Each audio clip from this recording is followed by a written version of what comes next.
Any trip into the English countryside is bound to bring you face to face with a rural church. We have loads of them in this country.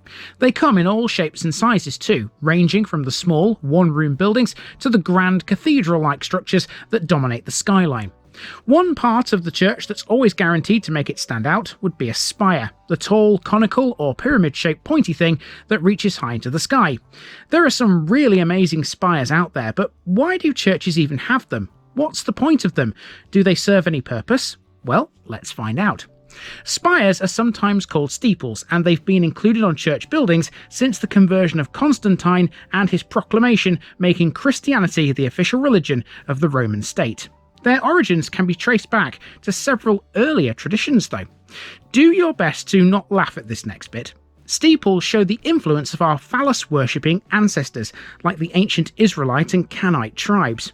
These tribes had rituals, including the baking of long loaves of bread for blessing, which were, in turn, placed under poles, representing the fertility and the power of the gods. Eventually, the tall poles were included in the earliest churches. Church steeples can be traced back to Egypt and to pagan worship too. The male phallus played a role in the cult of Osiris in the ancient Egyptian religion. It's widely understood that their spires were phallic-shaped obelisks, honouring and celebrating regeneration of the sun god, Ra. The obelisk was the first point the sun's rays hit as it ascended, which the pagans believed symbolised rebirth between earth and heaven. In the UK, most early church spires were Gothic, and they originated in the 12th century as simple, four-sided pyramid structures on top of a church tower. They were either constructed of masonry or wood that was covered with lead. Gradually, spires became taller, slimmer, and more complex in form. Today, there are several different types of spire.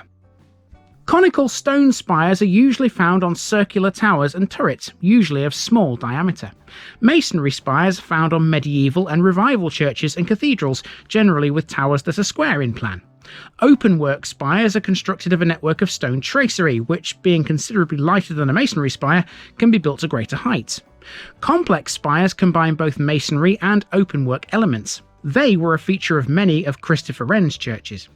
Clad spires have a wooden frame, often standing on a tower of brick or stone construction. Nicholas Pevsner was a pretty big fan of brooch spires, octagonal ones that sit on a square tower with a section of spire rising from each corner and bridging the spaces between the corners and four of the sides. The spires of the late 13th century achieved great height, but the best examples of those were in Europe, such as the one at Freiburg Cathedral in Switzerland that reaches a height of 385 feet. Here in England, a tall spire is often called a needle, and instead of being on the tower, it was sometimes constructed at the edge of it. Needle spires are particularly tall and narrow, and some are referred to as Hertfordshire spikes. Now, all of that's well and good, but do they actually do anything? Well, yes and no.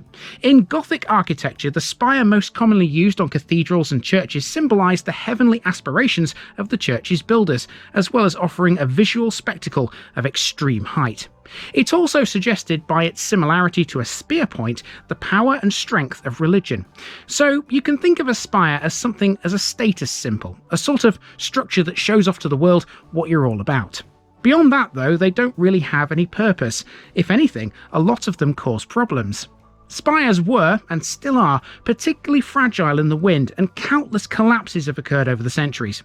A notable collapse was the spire of Lincoln Cathedral, which was the tallest in the world between 1311 and 1548. Ever since, the 404-foot high spire on Salisbury Cathedral has been the tallest we have in the UK. Spires are also pretty heavy, especially the ones that are so tall. The sheer weight of the masonry is enough to cause towers to collapse, or lean if the ground under the church is soft.